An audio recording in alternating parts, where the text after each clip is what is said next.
Hey, listen to Roundup on FreeFM, ArrowFM, and MP.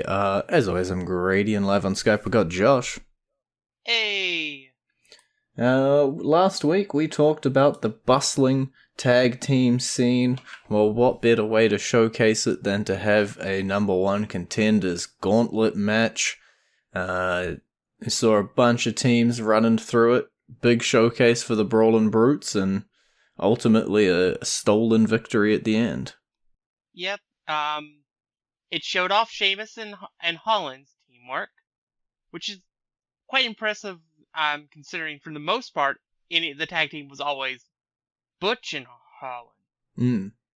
I like the idea. I'd like to see Sheamus and Holland versus Owens and, Zayn. I think that would be a banger match. But at the same time, Pretty Deadly is just insane. They're a perfect heel tag team to go chase after our face champions. Yeah, I think ever since they got called up, it looks like they're swinging with a whole lot of momentum. Pretty much the same stuff they were doing on NXT, which was great work and great heel work and winning matches and being quite high profile in that tag team division. You know, they got a win over a former world champion, and now they're on a collision course for Owens and Zayn. Not 100% sure if they'll come away with the victory, but they've at least got themselves a title shot. I have heard a rumor of a potential way that they're going to do something unconventional in splitting the titles up. What if it's involved Pretty Deadly? All right, keep theory crafting. What if they do a double pin? Like, say, it ends with Zayn and... take your pick between Elton and Kit. Yeah, Kit. Pin each other. Mm-hmm. And it results in the SmackDown titles going to Pretty Deadly and the Raw titles going to Owens and Zayn, who are on Raw, but only crossing between them because they're the unified champions. Yeah, I could see a few different ways, but that would definitely be a unique way for them to do it. Don't quite know where everything's gonna go as well. Like, Sheamus didn't seem like he was finished with it, so it's possible he could still get himself involved with Ridge. Yeah, I don't know. Normally my mind would go towards a multi-man match or a multi-stage match or anything like that to split them up, so double pin's a pretty unique way to do it. Assuming both brands are going to be having their own tag team championships.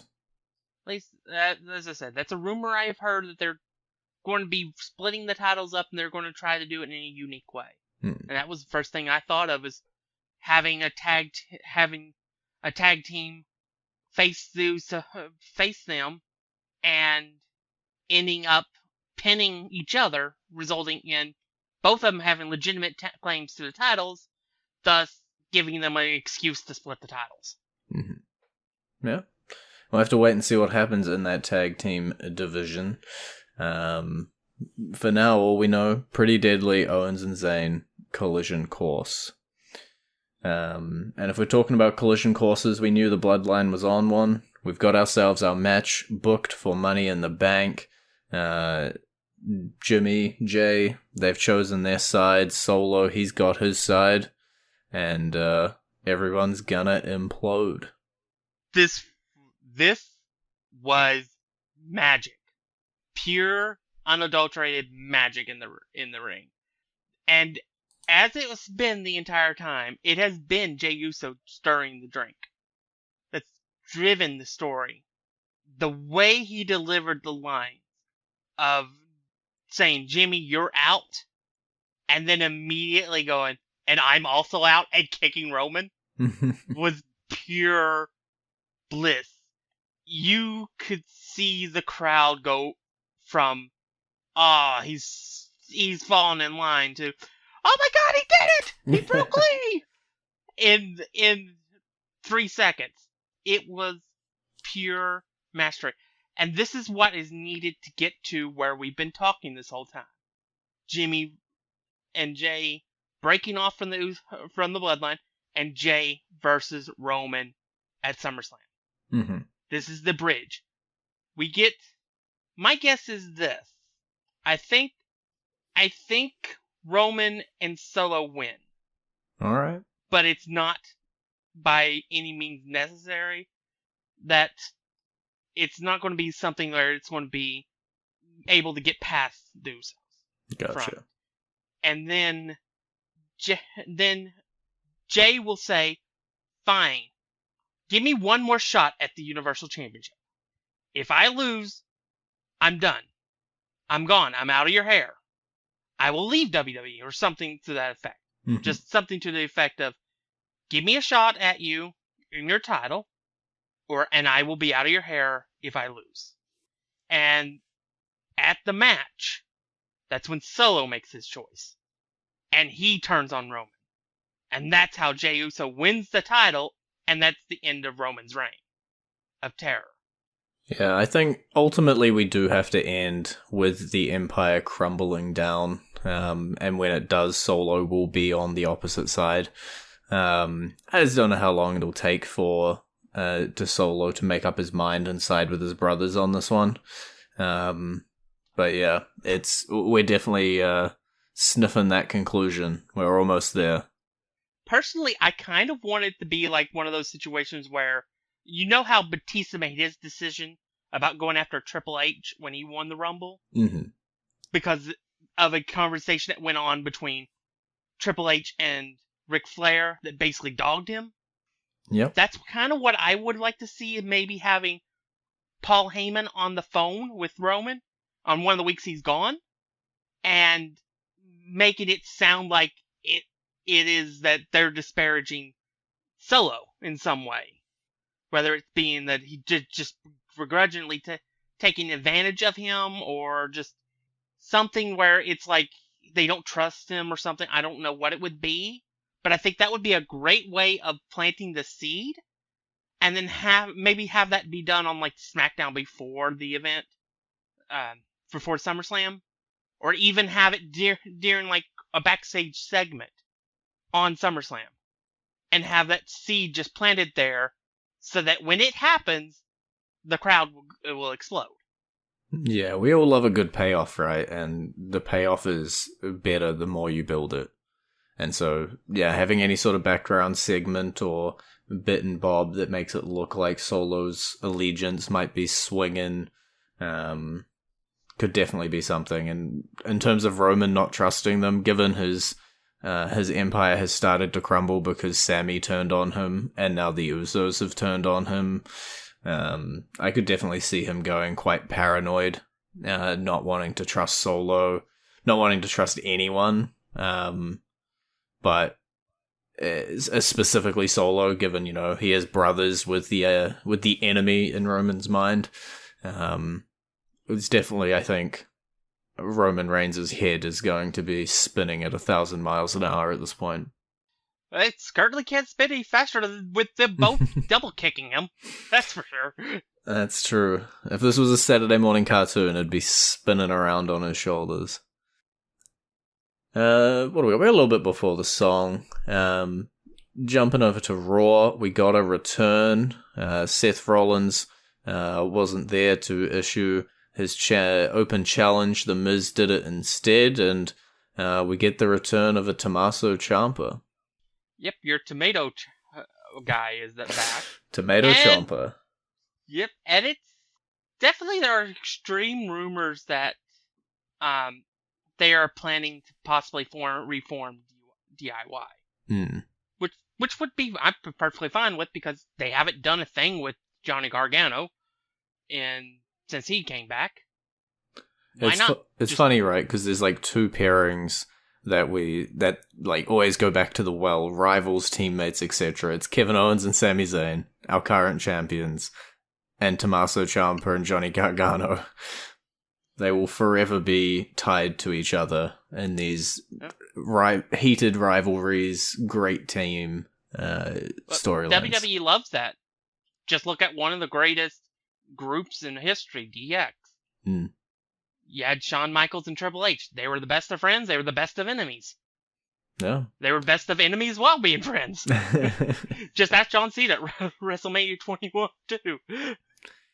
Yeah, it'd be super interesting, especially if we are splitting the tag titles for one to each brand. Having more tag teams floating around the scene isn't a bad thing, and could definitely work out well. At the moment, it does look like Johnny Gargano is semi-tied to the rest of the way, but they haven't committed to that either. But we could also have a bit of a storyline there where maybe Tomasso Ciampa is trying to pull him more to the to one side of things, and the Way are trying to pull him to the other side of things.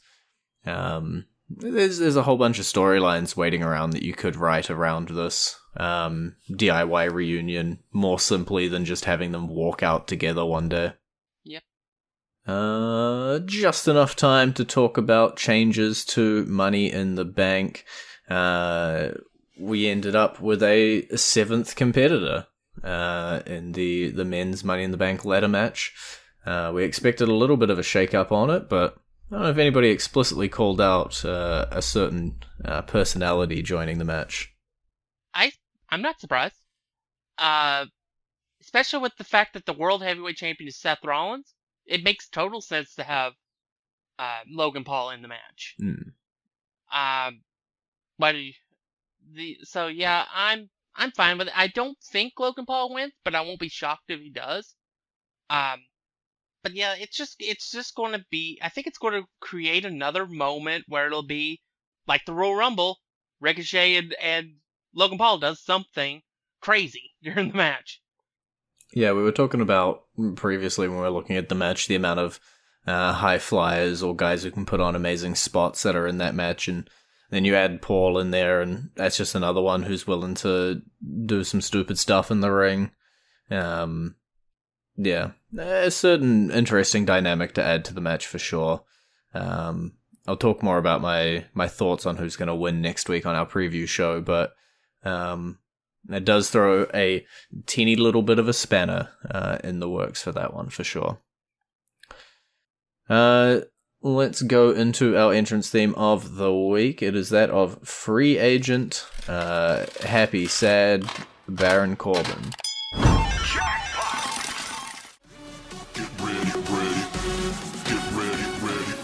And you're back with Wrestling Roundup on FreeFM, ArrowFM, and NPR. Jumping over to NXT, because we've got to give Gold Rush a little bit of time. Making sure we get to the important match off the bat. Seth Rollins, Bron Breakker, the World Heavyweight Championship was on the line in the main event. And as expected, both a banger and a Seth Rollins victory. Yeah, it was a really good match. Really great way of showcasing Bron Breakker. The match was pretty much perfect the way it needed to be. And it took not one, but 2 stomps to bring down Bron Breakker. That, I think, says more for Bron and his position in the company and what they think of him than anything else. Because they could have easily had the same match, but just one single stomp finishes it. And nobody would have thought any different, because that's what you would expect the world champion to be able to do. But the former NXT champion needed 2 to finish him off. Yeah, it's always interesting to see how many finishes it takes. Like, that really does seem to be like the symbol for like a strong in victory kind of loss. Because if you include it, there was also a pedigree earlier on, I think, as well, and an announce table spot, and there was a lot to keep Bron Breakker down. He didn't give up. He didn't make it easy for Seth. I don't know where we go from here with him. I feel like I've said that a few times with him on NXT at the moment. But Seth Rollins looks even better as a traveling injured champion as well, with the tape around his midsection, and Finn Balor showing up after the match, really making it look like we might have a Judgment Day champion in a couple weeks. Yeah. I like the fighting nature of Rollins. I do think that is the one thing that has me concerned about how the length of his reign, because I think that's going to work into the favor of whoever gets that briefcase. Because I think you're not cashing that thing in on Roman. It's not going to happen. You're not going to cash it in on whoever beats him either. The only person that could have that would have made sense to do it on Roman is having a different match than the Money in the Bank match. So busy yeah, with the former con. Yeah. So yeah, I think it's going to be a case where these multiple title defenses are going to eventually wear down the champion, and we may have our third or fourth men's briefcase cash in on the same night it's won. Yeah, I'm not a huge fan of the same night cash-ins, but sometimes they work amazingly well for the story. Sometimes they just fall a little flat, but I'm quite a big fan of people carrying around the briefcases and becoming, more of a threat, that looming villain that could pop up at any time. True, but the problem with that has historically been that person holding the briefcase for that length of time spends a lot of time losing, and thus making them not seem as much of a threat. Yeah, the briefcase holders often do have a bit of a rough time. Case in point, Austin Theory with his previous run before he cashed his in. But, we could always turn that around, or if it does end up going to someone like Logan Paul, he's not going to be popping losses left, right, and center while waiting for his chance. So, could you imagine the absolute anger on the internet if the show ends with Logan Paul as World Heavyweight Champion? I could imagine the anger from me. I don't have to imagine the anger of the rest of the internet. It would be in a they got me, they boomed me times 3 kind of way, but yeah, I don't want to imagine it. Yeah, it would remind me of the general vitriol that Jinder Mahal got when he became WWE champion. Yeah, he had a bit of a rough run with that belt in terms of criticism coming out of the woodwork around him. But yeah, we'll see. We'll see what happens at Money in the Bank. I'm trying to think, what is the longest that both the men and women's Money in the Banks have been active at the same time? Because I feel like that's not long. Usually one of them goes pretty quick. I'd have to do math. The problem is that I think outside of the first one, no women's briefcase has lasted longer than a couple weeks. That's true. Money in the Bank briefcase winners. All right, I talk over it, so my loud typing. So we're saying Carmella then is the only one who held it for any length of time. She won it in 2017. In 2017, it was won by Baron Corbin and cashed in 58 days. So the answer is 2 months. Then is the longest that both of them have ever been active at the same time. And looks to also be roughly around the average lately. We got Corbin for 58 days, Carmella, outlier 287, Alexa Bliss same night, Braun Strowman 70, Bayley same night, Brock Lesnar 56, Asuka 25. You just stop right there. Carmella's the only person to have held it longer than 2 days. So you don't even have to go any further than that. True. Hey, Asuka had it for... Yeah, true, because it was tape delay. So, yeah, it's 2 months. They don't often have both of the briefcases active at the same time. Seems to be the thing of note. But, who knows? And then still on Gold Rush, we have our number one contenders. The main roster weren't the only ones trying to name tag team number one contenders. Malik and Idris picked up the win over Hank and Tank and Briggs and Jensen. Yeah, it's an interesting thing. it it is it's definitely a good stopgap to get between here and Gallus eventually facing the family. But it's definitely one where it's like, well, yeah, we know that team's not winning, but it should still be a decent match. Yeah, I think that's the thing, right? I don't think any of these three teams were going to pick up the win over Gallus necessarily, so why not give that new team a little bit of a shine? Well, not new, but younger team a little bit of a shine and a match against Gallus where, as you say, they'll probably look pretty good. And Wesley retains his North American Championship as the last championship implication match, defeating Tyler Bate. Yeah, definitely with Ali be the most corrupt referee in history that had nothing to do with the NWO. I love the caveat. I will still say, I will die on this hill. My favorite referees all came from WCW. I love Nick Patrick. Even though he was a slimeball when he was part of the NWO as a referee, he was a great referee. And then you had Charles Robinson, who started in WCW and continued to be one of the greatest of all time. And then you had Pee Wee Anderson, who unfortunately passed away in like '99, but was a pretty good referee too. Yeah, it was a pretty good North American Championship match. It does continue to beg the question, what's next for Wesley?